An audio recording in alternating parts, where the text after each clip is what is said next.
Pero antes de tocar ese tema, quiero hacer una pequeña introducción, porque el Señor, cuando me llamó hace muchísimos años atrás, en la época que yo todavía me reinaba, porque fue el Señor hace muchos años, y me dio el mensaje escatológico, el mensaje de los tiempos finales. Yo les pido que presten mucha atención. Cuando uno está en un lugar congregando, yo tengo una particularidad, creo que no soy el único, sino que muchos también lo tienen, que es, yo cierro los ojos para que el Señor me ministre, inclusive, por cierto, con las letras de la alabanza. Porque la alabanza, en la adoración, Dios nos sigue ministrando. La importancia de abrir el corazón, de ser sensible a la voz del Espíritu Santo para que nos hable en el culto o en la reunión general, no solo a través del mensaje, nos habla por los pequeños detalles. Y quiero que escuchen lo que el Señor nos habla en este tiempo. Si yo les pregunto, si tiene calor, digan qué novedad.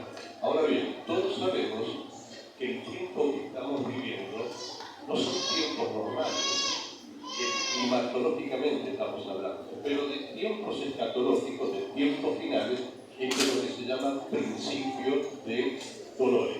Entonces nosotros como iglesia, el Señor dijo, cuando vean todas estas cosas, envíos. O sea, están preparados, están alerta, están atentos como un verdadero centinela de la cruz, sabiendo que el fin se acerca. ¿Cuántos pueden creer y decir amén? Amén. Son pocos, pero bienvenidos. Eso, amén. Porque estamos viviendo, y quiero decirle que usted y yo somos y seremos protagonistas de este evento. Porque la situación que se está viviendo es para que cada día nosotros nos volquemos con una intensidad absoluta y total a buscar del Señor. Lo que habla Marcos 13, lo que dice Mateo 24, lo que dice Lucas 21, lo que dice Daniel 7, 8 y 9, lo que dice Zacarías 14, que son los mensajes proféticos del tiempo final, de las cosas que están sucediendo. La sequía que trae hambruna, porque no se produce, la muerte de ganado. Este es el famoso cambio climático según la perspectiva científica. El Señor nos dijo de qué forma iban a suceder los hecatombes naturales o los desastres naturales. Sí dijo que iban a suceder. Científicamente se le puede dar un nombre, pero el Señor dijo que estos serían los tiempos finales. Pestes, hambres, rumores de guerra, inmoralidad creciente sin límites, apostasía de la iglesia y todo lo que gira a nuestro alrededor, y la iglesia debe estar atento y alerta. ¿Cuántos podemos decir amén? Dicho todo esto, porque uno tiene que hablar siempre de las cosas que están pasando. Pero quiero ahora hablar de un tema que lo vamos a desarrollar en 3-4 puntos, porque el otro día, el día viernes para ser más exactos, cuando digo que Dios habla, no solo habla en la congregación, no solo habla a través del mensaje, sino que te habla en el trayecto de la vida, en la actividad que usted o yo estemos desarrollando, en el estudio, en el trabajo. Por eso hay que ser sensible a la voz del Espíritu Santo. El Señor dijo, velad y orad.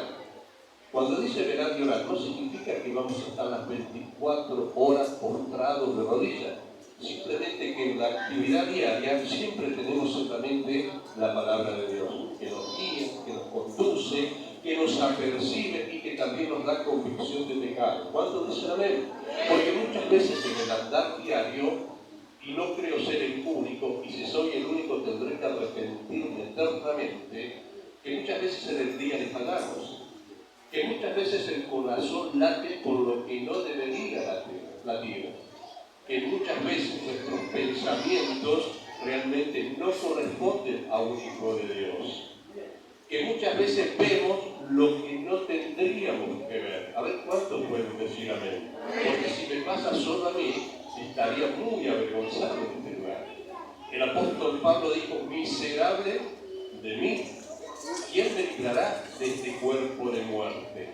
Cuando el apóstol Pablo decía esto, hacía alusión, hacía una referencia a la muerte que tenían los convictos más peligrosos de entonces.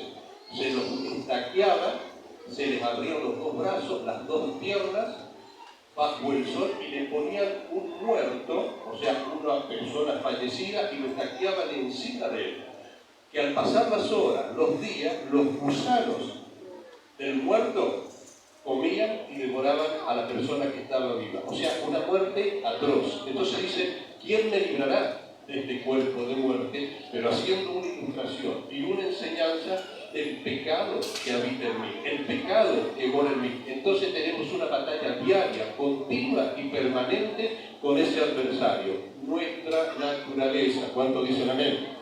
Entonces, por eso la necesidad urgente e imperiosa que cada día es estar en un vínculo tan estrecho y tan cuasi perfecto. Cuando digo cuasi perfecto es como se emplea la economía, cuasi fiscal, porque no podemos ser perfectos, pero sí llegar a un nivel de altura, de crecimiento y de madurez para realmente tener esa relación íntima y personal con Él.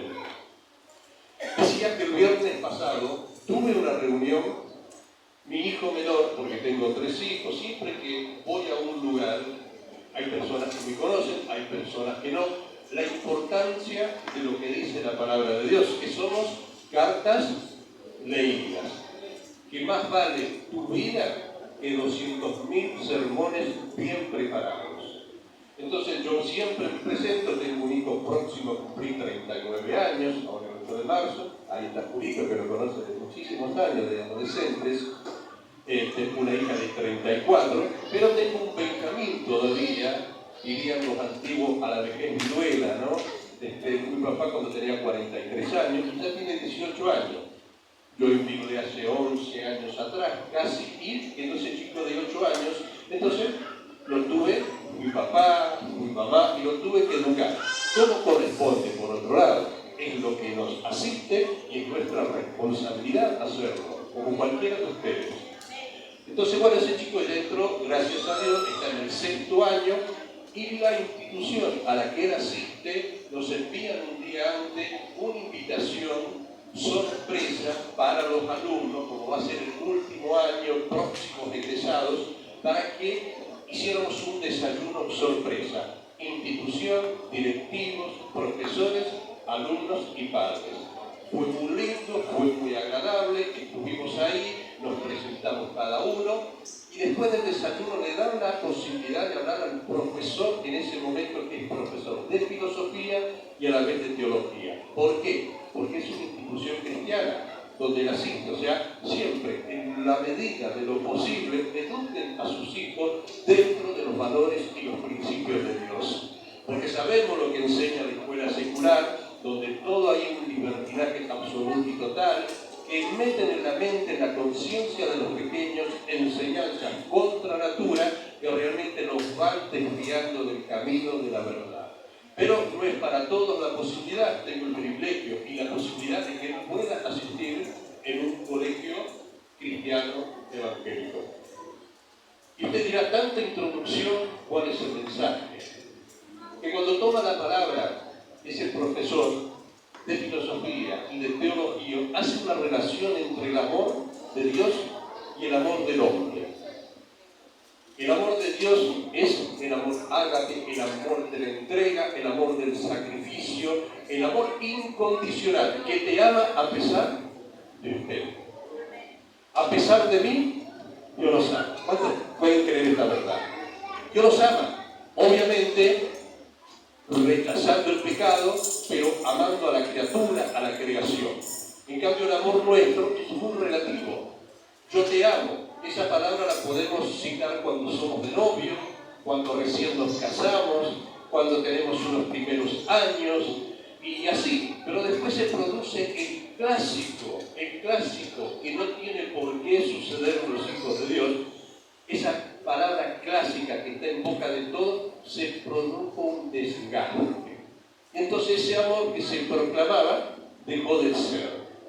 Entonces él hace la relación y hace la diferencia. Y comenzó a hablar de la vocación, porque está en el 6º año y tiene que haber una vocación para ver qué quieren ser el día de mañana.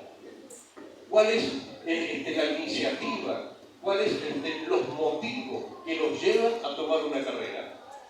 Y eso a mí me sirvió como una introducción y me dio un sermón en la cabeza. Por eso siempre digo que hay que estar atento a cualquier charla. Así tengas una charla con una persona que no sea cristiana. Así estés viendo un programa de televisión y va a haber unas frases que te va a golpear. Siempre Dios habla, por las pequeñas cosas, por los detalles. Por eso hay que ser sensible a la voz del Espíritu Santo. Y me trajo a recuerdo, cuando yo tenía 12, 13 años atrás, muchísimos años, casi 50 años atrás o más, que yo quería tener plata, como cualquiera, y es normal, es lógico, es racional, y está bien que todos queramos tener plata. Pero tener plata trabajando por los caminos correctos, por los caminos que conducen a una verdadera acumulación de recursos, como se dice. Entonces voy a un aserradero, estoy hablando de la provincia de San Juan, a un aserradero, y le digo, yo quiero trabajar. Y me miró primero de arriba abajo, viste, los viejos carpinteros, gente de campo, gente de oficio, unos brazos tremendos, una espalda anchísima. Yo era un alfeñique chiquito. Y me dice, ¿y qué sabes hacer? Nada, pero yo quiero trabajar. Y cuando me empieza a mirar y me dice, ¿y cuánto querés ganar? Y le di un precio en plata de hoy exorbitante. Yo recaladura, ¿vieron? Uno pide siempre más, para bajar siempre hay tiempo. Y me miró y me dijo unas palabras que hasta el día de hoy a mí me dejan una enseñanza. Pero lo voy a decir con las palabras mías, no voy a reproducir las palabras que él me dijo. Me dice, según la espalda, los azotes. Ahora bien, pero él me lo dijo de una palabra, ve la espalda, vas abajo. Y ve esto, así. Entonces me dijo, según eso, las patadas que te voy a dar.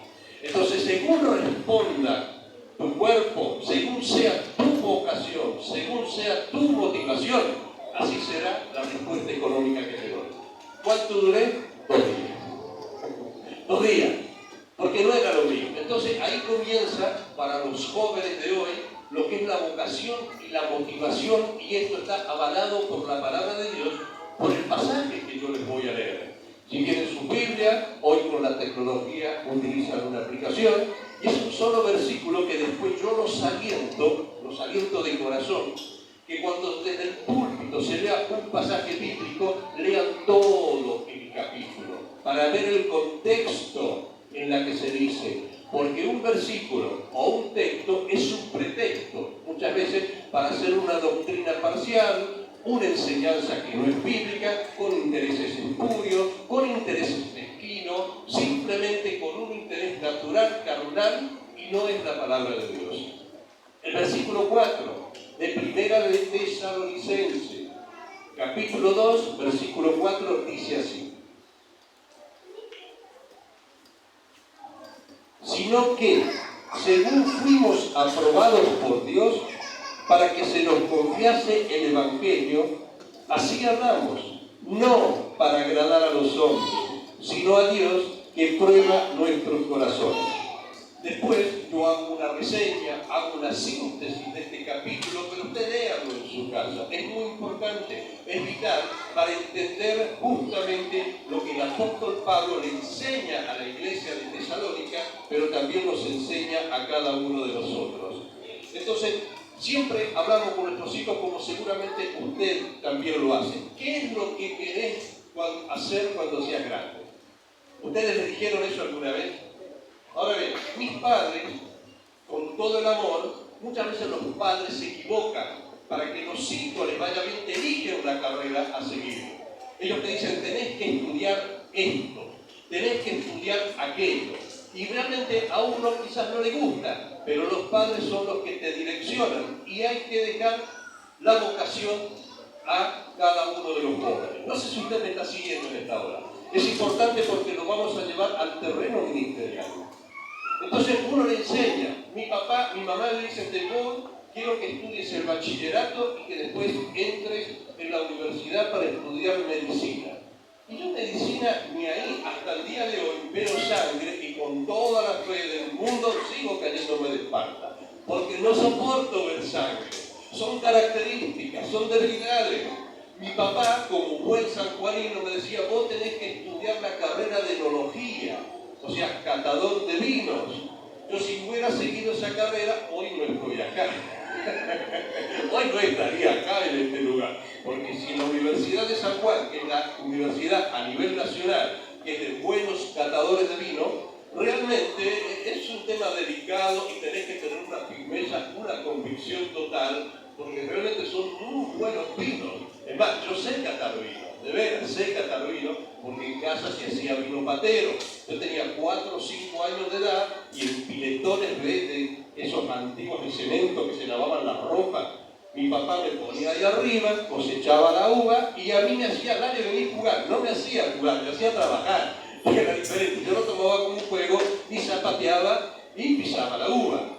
Después, por un orificio de salida, por un filtro, caía a una bordaleza de madera terciada, se le ponía todo eso, una cubierta de lona de alpillera, la tapa a presión, se le echaba algo de azúcar, algo que realmente no sé qué era, es alcohol, y realmente cuando pasaban los días, explotaba la tapa, tomabas un vasito de eso y te quiero contar, el verdadero vino patero.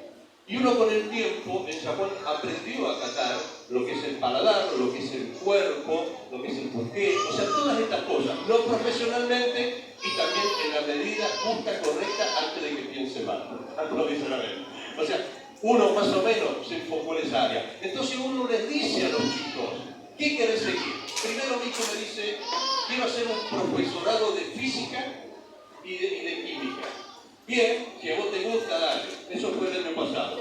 Después me dice, no, papá, quiero hacer un profesorado de matemática. Ahí me di cuenta que todavía no tenía en claro lo que él quería hacer. Después me cambió por otra cosa. Entonces le digo, yo te voy a hacer una pregunta. Es la pregunta que nos vamos a hacer todos después ministerialmente. Pero en la vida secular hay una vocación, hay una convicción, hay una motivación, y debemos saber que la motivación debe ser de un contenido de alta catadura moral. Porque la moral no pasa explícitamente en lo que se refiere a la inmoralidad, donde todo lo llevamos en el área sexual. No, la moral es ser una persona correcta, honesta, que no defraudes a nadie, que seas políticamente correcta, diplomáticamente correcta, lo tuyo es tuyo, lo mío es mío, mi derecho termina cuando empieza el derecho del otro, y mi ejemplo más, tenés que ser de una carrera de alta catadura moral. Y le digo, yo te voy a decir una cosa, porque después me dice, quiero seguir derecho. A ver, ¿por qué? ¿Qué te motiva a continuar la carrera de derecho? Y porque ganas plata, porque puedes tener una buena casa, porque tenés que tener un buen auto. Y le digo, perfecto, está bien. ¿Quién quiere un buen estándar de vida? Todos queremos un buen estándar de vida. Pero hijo mío, eso fue hace 2 días atrás. Yo te voy a corregir. Estás totalmente equivocado. ¿Cuántos pueden decir amén? ¿Por qué? Porque cuando se estudia derecho, la motivación correcta es hacer justicia. Hacer justicia. Cosa que hoy brilla por su ausencia en nuestra sociedad, en nuestra bendita y amada Argentina. Porque la justicia no es justicia. Está enmarcado dentro de un poder político corrupto, visceral. No importa el signo político. Ya viene de décadas así de esa manera. Y no es propio de nosotros los argentinos. No es propio. Globalmente hay una inmoralidad que resiente, hay corrupción generalizada, y lo que estamos viviendo a nivel global tiene mucho que ver. Si estudias medicina, ¿cuál es tu motivación para estudiar medicina? La misma respuesta. Un buen estándar de vida, una buena casa, un buen auto. Si no estudias medicina, es para como se hace y se dice en medicina, el juramento hipocrático, que es dar o mantener con vida la persona hasta el último instante y hasta lo último que hayas estudiado con las herramientas que tenés a tu mano. Es generar y dar vida. ¿Cuánto dicen amén? Entonces, si todos siguiéramos esa línea de conducta moral, entonces Dios nos habló el otro día, mi esposa a mí, en esa breve charla de un pastor que es pastor a la vez, teólogo y profesor. No hay que disociar, porque dice, filosofía no puede ser teólogo. No hay que saber diferenciar. mi carrera, mi profesión personal con la fe que manejamos. Todo lo que hacemos simplemente lo vamos a ver a la luz de la Escritura. Siempre se va a basar a la luz de la Escritura. Entonces, y en el campo de la política, yo quiero ser política porque voy a cambiar los destinos de mi país. ¡Wow! Un mensaje bien político de campaña, ¿no? Vótenme, acá estoy, porque soy el que voy a construir puentes. Y digo, pero si no hay siquiera ríos, vamos a construir ríos también. ¿Ven? Siempre el político va a tener una palabra, algo, para engañar a las masas. Eso es manipular la mente de las masas. Ahora bien, un político, que es diputado, que es senador, no voy a hablar de políticos, sí estoy hablando de la carrera de ciencias políticas. Si vos sos un diputado, sos un senador, se te paga un sueldo que, mamita querida, que pasa los 500.000 pesos argentinos en la actualidad, y no asistís a sesiones, no te sentás en las bancas a debatir porque no estás de acuerdo. Hay que enseñarle a esos que estudian ciencias políticas que justamente, aún estando en desacuerdo, tenés que sentarte en la banca porque se te está pagando un sueldo con tu dinero, con mi dinero, debatir, decir no estoy de acuerdo, pero vos tenés que hacer presente y dar debate. ¿Cuántos pueden decir amén? Entonces, eso es lo que hay que enseñarle a los jóvenes de hoy. Eso es lo que hay que enseñarle a los jóvenes. Y lo más importante es la moral, es la ética, es la conducta, somos cartas leídas.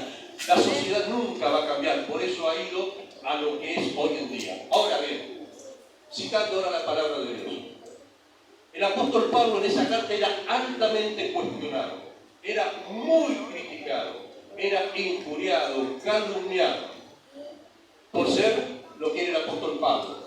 Lo catalogaban de decir que quería agradar a la gente. ¿Por qué? Porque predicaba la gracia, y la gracia predicaba la libertad que hay en Cristo Jesús. Y que ya no predicaba la ley, porque la ley había que obedecer los mandamientos, los ceremoniales, ser circuncidado, todo lo que obligaba la ley. Entonces decían, Pablo es un mentiroso. Pablo está agradando a la gente predicándole algo que a ustedes no les va a costar nada, pero nosotros religiosos, los de la ley, debemos guardar la ley de Moisés, debemos circuncidarnos, debemos guardar el séptimo día, el sexto día, debemos guardar todas estas cosas. Entonces lo injuriaron. Ahora bien, ¿cuál es la motivación que tenemos para ocupar un cargo ministerial?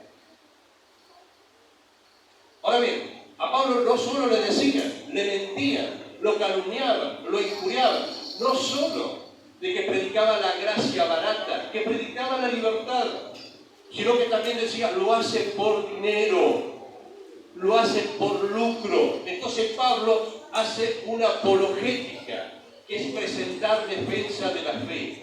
Iglesia, niños, adolescentes, jóvenes, adultos, ancianos, usted debe, por obligación, por la palabra de Dios, siendo responsable ante los ojos de Dios, ser un apologeta. ¿Qué es? No significa que vaya a un instituto, sino que debe presentar defensa de la fe, como dice Judas, a los que ha sido dada a conocer la verdad. Presentar defensa de la fe que ha sido dada una vez a los santos. ¿Cuántos son santos? Levante la mano, usted es santo, usted mismo no se lo crea, pero usted es un santo. La palabra santo es agio, apartado para Dios. Dios lo apartó. Usted es importante. Dios en esencia es amor, que a pesar de usted, de sus errores, debilidades, de sus caídas, de sus levantadas, de sus crisis, de sus momentos más trágicos, decisivos, que ha hecho que su vida sea un desastre, y ahí Dios lo va a levantar en tanto y en cuanto, se me trabó la lengua, seamos realmente arrepentidos de corazón. Entonces comienza Dios a trabajar de esa manera. Dios es amor en esencia. Dios nos ama de una manera única y especial. Entonces, ¿cuál es la motivación que tenemos? Porque el apóstol Pablo fue injuriado. No va a haber un siervo, ni una sierva. Usted sea colaborador, usted sea un obrero, usted sea un diácono, sea un anciano, sea un evangelista, sea un pastor, o sea los nombres que hoy van saliendo, que es un tema aparte de los super, ultra, mega ungidos. Siempre usted va a ser injuriado. ¿Cuánto dicen amén? Aquel que quiera ser mi discípulo, cargue su cruz. Sígame en pos de mí. Aquel que gane su vida la perderá. Aquel que la pierda a causa de mí la ganará. ¿Cuánto dicen amén? ¿Cuál es la motivación muchas veces que tiene la iglesia con los hombres y las mujeres que asisten a la congregación y que pasa el tiempo, que el proceso de madurez espiritual, donde Dios trabaja, trata en el corazón, lima las asperezas, como martillo que quebranta la piedra, va dándonos convicción de pecado, nos saca la suciedad, nos saca toda la mugre, comenzamos a crecer, comenzamos a madurar, comenzamos a observar y vemos las figuras pastorales de este lugar predicando, enseñando, dando consejos y sentir, yo quiero estar en ese lugar. A mí me pasó. A mí me pasó. Pero entonces el apóstol Pablo deja sentado algo que es muy importante, la motivación para ejercer un ministerio. ¿Cuántos tienen cargos ministeriales en este lugar? ¿Cuántos? Cargos ministeriales. ¿Cuál es la motivación que te lleva a ejercer un cargo ministerial? Lo que lo acusaban al apóstol Pablo, que era de vanagloria, para decir acá está el super ultra mega ungido apóstol Pablo. ¿O cuál es por fines o intereses mezquinos que el día de mañana a través del Evangelio puedo tener una vida, un estándar de vida correcto? El Evangelio se da, el Evangelio no se recibe. Lo que por gracia hemos recibido, por gracia lo damos. Yo les puedo asegurar, en este lugar sacro, nunca, jamás cobré.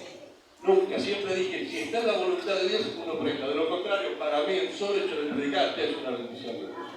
Ya es una bendición lo que recibimos por gracia. Por gracia lo estamos dando. Pero dice el apóstol Pablo, fíjese y guarde esta palabra, atesórelo, duerma con ella, levántese con ella, camine con ella, porque eso es lo que a usted lo va a motivar. Porque si tenía una motivación correcta, no significa que está en ultra pecador, significa que hay cosas que nosotros debemos limpiar, quitar, corregir, porque de eso se trata la vida ministerial. Dios hace lo que debe hacer, más nosotros debemos lo que nosotros debemos hacer. Esto está mal, lo corremos, esto no está bien, lo corregimos. Nosotros mismos, a través de la luz de la Escritura, vamos corrigiendo nuestros pasos ministeriales. Dice el apóstol Pablo, la primera palabra, sino que según fuimos aprobados por Dios. ¿Escuchó eso? Fuimos aprobados por Dios para que usted tenga un servicio ministerial. Primero tiene la aprobación de Dios. ¿Qué es la aprobación de Dios? Ejemplo, por los nombres que lo conozco voy a citar a... que me olvide el nombre. Julito. A Julito. A ver, Julito ya hace un tiempo que está congregando en este lugar, se porta bien, hace los deberes correctos, lleva el vaso de agua, limpia la iglesia, está a disposición permanente. Entonces Dios, en una reunión cumbre ministerial, Dios, Padre, Hijo y Espíritu Santo, dice, ¿qué te parece, Julito? ¿Lo aprobamos o no lo aprobamos? ¿Lo aprobamos o no lo aprobamos? Capaz que dos dicen dedo para arriba y uno dice dedo para abajo. Chao, Julito. Entonces, ahora el ministerio Julito no funciona de esa manera. Dios, en la presencia, conocimiento anticipado de todas las cosas, no se olvide que el séptimo día que hizo Dios, descansó. Dios descansó. Entonces Dios es atemporal. Dios está acá y Dios está al final de los tiempos. En el principio de los tiempos Dios ya sabía, en el conocimiento anticipado, quiénes eran aprobados por Él, quiénes eran llamados al servicio ministerial, quiénes eran los que iban a ser pastores, evangelistas, maestros, obreros, colaboradores, o simplemente una persona ignota dentro del ministerio, sin títulos, sin brillar, desconocidos, pero son pilares fundamentales en la iglesia, que están atrás orando, ayunando. ¿Cuántos dicen amén? Son personas que están en la presencia de Dios permanentemente, sosteniendo a quien está aquí al frente y sosteniendo un ministerio. Entonces Pablo dice, yo no busco agradar a la gente como ustedes me lo están diciendo, yo soy aprobado por Dios, porque en el camino a Damasco, cuando yo perseguía al Señor, Él se me apareció, caí y aquí estoy, porque me llamó. Aunque tuve escama en los ojos, no veía, ahora veo. Antes practicaba el legalismo de la ley, ahora predico la libertad de la gracia. ¿Cuánto dan gloria a Dios a eso? Aleluya. Entonces, aprobados por Dios. Iglesia, los años no vienen solo. El una enseñanza, pero lo que va a enriquecerte, acompañado del conocimiento, es el trato de Dios con vos, es el proceso de la vida, es el dolor cuando te desgarró una situación límite. Todos hemos pasado por situaciones límite, pero todos nos hemos sostenido por esa gracia de Dios. Por eso somos aceptados en Él. ¿Qué importa lo que digan de vos? ¿Qué importa las mentiras que se digan? Todos creo que hemos pasado, sobre todo los ministros, mentiras incalificables, que uno lo que tiene que hacer es hacer silencio y esperar en aquel que pelea por cada uno de nosotros. Nunca salgas a contradecir, nunca salgas a contrarrestar, porque lo que no es de Dios se diluirá. Lo que es de Dios permanece. Vamos a decir. Entonces, ¿cuál es la vocación? La motivación. Yo creo que aquí hay un ministerio tremendo, y no lo digo para quedar bien, el pastor me conoce, no me gusta agradar, no me gusta lisonjear, no me gusta pasar la mano, así como tampoco me gusta que me pasen la mano por encima. El Evangelio es verdad, el Evangelio es simple, sencillo, es verdad, hay que decir lo que corresponde, pero son muchos años de ministerio. Como decía mi papá, hace más de 40 años congregaba acá. En el otro lugar que lo congregaba, conocemos al pastor Gómez. Seguro que tiene errores, seguro que tiene debilidades, seguro que hay flaquezas, como cualquiera de nosotros. Pero lo que hoy está establecido es porque Dios lo sostiene. De lo contrario, se había desvanecido en el tiempo. Entonces damos gracias y gloria a Dios. Yo sentí hace unos días, digo, tengo que hablar con el pastor Gómez. Y cuando llegué me dice, vamos arriba que está más fresquito para hablar. Le digo, no, pastor. Denme la oportunidad de predicar primero porque se relaciona con todo esto. Entonces después tenemos una charla cortita y pequeña. Entonces, iglesia, yo los bendigo con todo mi corazón. Seguramente me estoy poniendo viejo, o un poco más viejo, porque nos lleva a tener un vínculo tan estrecho y tan íntimo y ser cada día más temeroso de Dios. El principio de la sabiduría es el temor a Dios, tema a Dios, respeto, reverencia, de saber que sus ojos siempre nos observan, que sus oídos siempre nos escuchan y que sobre todas las cosas conoce perfectamente el estado actual y real de cada corazón de ustedes y de ustedes. Amén. Así que, amados hermanos, hermanas, ministerio, pastor José Gómez, a la pastora, pronta recuperación seguramente, más allá del tratamiento médico perfecto, que hay que hacerlo porque Dios estableció la ciencia, confiamos en Dios. Amén. Dios me lo bendiga, un placer, un privilegio realmente de compartir con personas amadas y hermanos de Dios. Dios me lo bendiga.